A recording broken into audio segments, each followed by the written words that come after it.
Il y a 80 ans, la libération commençait en Lorraine. Alors pour marquer cet anniversaire, nous vous proposons de revivre chaque dimanche soir jusqu'en mars 2025 les grandes étapes de cette période. Le premier épisode est consacré ce soir au début de cette libération. Le récit est signé Laurent Parisot avec Dounia Siri, Louis Matuchet, Claude Mangin et Ludovic de Bruyne.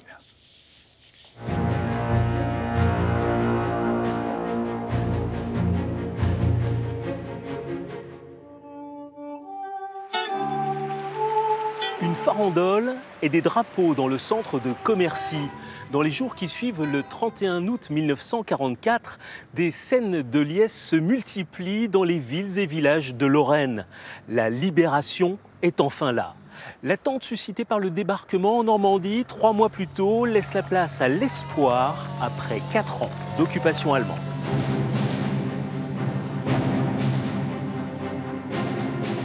Deux mois après les terribles combats de la bataille de Normandie, les Alliés mènent une offensive à laquelle plus rien ne semble pouvoir s'opposer. La 7e armée allemande a subi des pertes énormes. Les 200 000 hommes rescapés battent en retraite vers l'Est. Après le débarquement en Provence, cette irrésistible avancée se fait également le long de la vallée du Rhône. Les Allemands refluent vers la Lorraine et la Franche-Comté, dernier territoire occupé avant d'atteindre les frontières du Reich.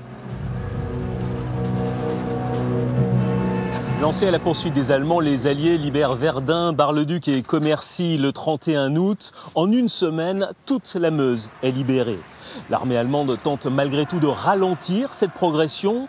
À Verdun, quelques heures après que ces images aient été tournées par Jean Frémont, la ville est bombardée pour tenter de détruire ce pont qui permet de franchir la Meuse et que les Allemands n'avaient pas réussi à faire sauter lors de leur retraite grâce à l'action de 4 résistants.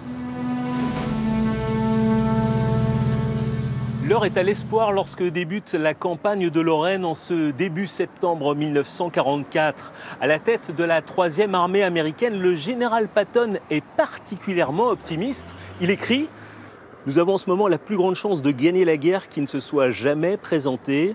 S'il me laisse poursuivre mon avance jusqu'à la ligne Metz-Nancy-Épinal, nous pouvons être en Allemagne en 10 jours. Des espoirs qui vont bientôt être contrariés. »